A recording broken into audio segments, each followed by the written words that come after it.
నా పేరు పివి రావు. నాకు దాదాపు 40 ఏళ్ళు డయాబెటీస్ చికిత్సల అనుభవం ఉంది. ఆల్కహాల్ గురించి మాట్లాడుకోవాలంటే చాలా మంది అడుగుతూ ఉంటారు అనమాట. డయాబెటీస్ ఉన్నవాళ్ళు ఎంతవరకు ఆల్కహాల్ తీసుకోవచ్చు? ఆల్కహాల్ అలవాటు అనేది ఈ మధ్య కాలంలో బాగా పెరిగిపోతుంది కాబట్టి అదొక అలవాటుగా తీసుకుంటున్నారు. కాబట్టి చాలా మంది ఏమో ఆల్కహాల్ తీసుకుంటే డయాబెటీస్ వాళ్ళకి ఉపయోగంగా ఉంటుంది, వైన్ తీసుకోవాలి కానీ కొంతమంది, రెడ్ వైన్ తీసుకోవాలని కొంతమంది, వైట్ వైన్ తీసుకోవాలని కొంతమంది, ఇలా చాలా మంది చెప్పుకుంటూ ఉంటారు. కానీ ఇప్పుడు ఏ ఆల్కహాల్ అయినా కూడా అది వైన్ రూపంలో తీసుకున్నా, బీర్ రూపంలో తీసుకున్నా, విస్కీలు, రమ్ములు, జిన్నులు ఎటువంటి రూపంలో తీసుకున్నా ఆల్కహాల్ అనేది ప్రమాదకరమైన విషయమే. అది అంటే ఎంతవరకు తీసుకోవాలన్న దాంట్లో చాలా వరకు మేము చెప్పేది ఏంటంటే గ్రాముల లెక్కల్లో చెప్తాను. అంటే మగవాళ్ళు 30 గ్రాములు మించి తీసుకోకూడదు, ఆడవాళ్ళు 20 గ్రాములు మించి తీసుకోకూడదు అని చెప్తాం అనమాట.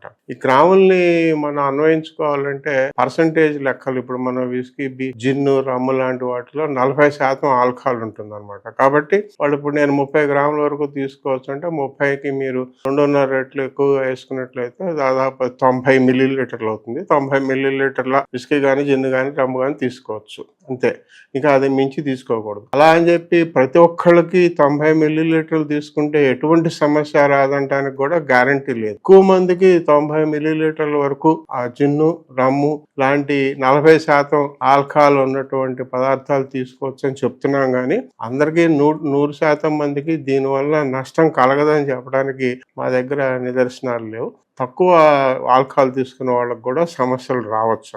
ఆల్కహాల్ అనేది ఒక రకమైన షుగర్ షుగర్ నుంచి వస్తుంది. అది కూడా షుగర్ నుంచి వస్తుంది. ఆల్కహాల్ అనే దానికి క్యాలరీ లెక్క కట్టాలంటే క్యాలరీ ఒక గ్రాముకి మామూలుగా పిండి పదార్థం అయితే 4 క్యాలరీలు అంటాం, కొవ్వు పదార్థం అయితే 9 క్యాలరీలు అంటాం. కానీ ఆల్కహాల్ దానికి దీనికి మధ్యలో అనమాట. పిండి పదార్థానికి కొవ్వు ప్రత్యేకంగా ఆల్కహాల్ కంటూ క్యాలరీ లెక్క వేరేగా కడతారు. 1 గ్రాము ఆల్కహాల్ కి 7 క్యాలరీలు వస్తాయి. కాబట్టి మనం తీసుకున్నటువంటి ఆహారం, ఇప్పుడు నేను మీకు మగవాళ్ళు అయితే 30 గ్రాముల నుంచి తీసుకోవద్దన్నా కదా, అంటే ఏంటంటే వాళ్ళు 210 క్యాలరీల కన్నా ఎక్కువ ఆహార రూపంలో, అంటే ఆహారంతో పాటు ఇది తీసుకోకూడదు. అంటే మనకి రోజుకి ఒక మనిషికి ఏదో 1800 క్యాలరీలు లేదా 1600 క్యాలరీలు అని చెప్తాం కదా ఆహారం మనం ఎంత పరిమాణం ఇవ్వచ్చని.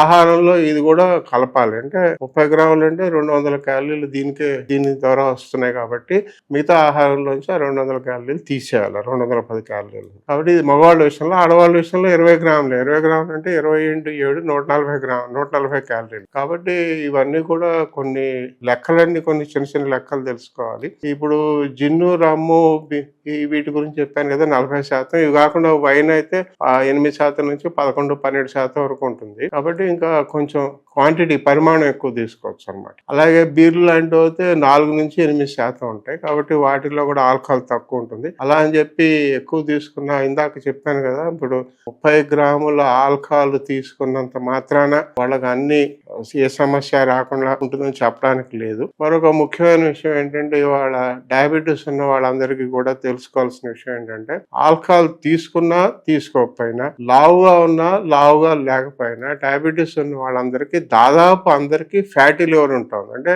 కాలేయంలో ఏదో 2%, 3% ఉండాల్సినటువంటి కొవ్వు 5% నుంచి 15%, 20% కూడా మనకు కనిపిస్తుంది అనమాట. ఫ్యాటీ లివర్ అంటారు. ఇది అందరికీ దాదాపు 100% అందరికీ ఉంది. ఇది ఆల్కహాల్ తో సంబంధం లేకుండానే ఉంది.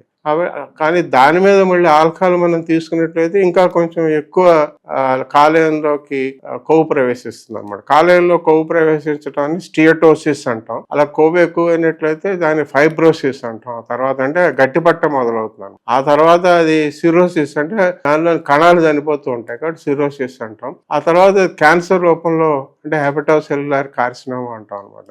ఇవాళ గత ఒక దశాబ్ద కాలంగా మనం చూస్తున్నటువంటి విషయం ఏంటంటే, డయాబెటీస్ ఉన్న వాళ్ళల్లో ఎక్కువ మందికి ఈ హెపటోసెల్యులార్ కార్సినోమా అనేటువంటి సమస్య, అంటే క్యాన్సర్, లివర్ క్యాన్సర్ రావడం అనేది ఎక్కువగా చూస్తున్నాం. ఇదివరలో అయితే గుండె జబ్బులు, మూత్రపిండాల జబ్బులు లేదా కంటి జబ్బులు ఇలాంటి వాటి వల్ల మనకి డయాబెటీస్ లో సమస్యలు వస్తాయని చెప్పుకునే వాళ్ళం. కానీ ఈ రోజుల్లో ఇక లివర్ క్యాన్సర్ అనేది ఎక్కువైంది. లివర్ క్యాన్సర్ అంటే చాలా ఖర్చుతో కూడిన పని. దానికి లివర్ ట్రాన్స్ప్లాంటే చేయాలి, చేస్తే అది ₹1,00,00,000 వరకు ఖర్చు అవుతుంది.